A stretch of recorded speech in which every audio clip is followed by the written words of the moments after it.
আসসালামু আলাইকুম, আমি রুবেল আহমদ। এই মুহূর্তে আছি নীলাকাশ বার্গার হাউস। এটা লোকেশনটা আমি কমেন্ট বক্সে দিয়ে রাখবো।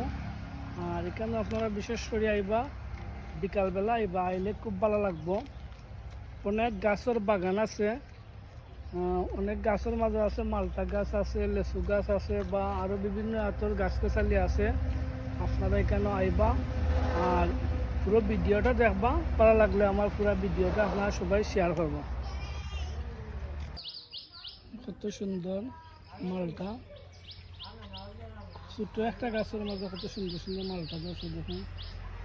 শুধু মালটা গাছই না, এখানে বিভিন্ন জাতের গাছের চারা আছে, আপনারা চাইলেই নিতে পারবা এবং আপনারা বাড়ি আঙিনায় নিয়ে লাগাইতে পারবা। ছাদের উপরে লাগানো লাগেই কত সুন্দর সুন্দর ছোটো ছোটো গাছ আছে, স্বল্প মূল্যে নিতে পারবা। ফুলের গাছ আছে, বিভিন্ন জাতের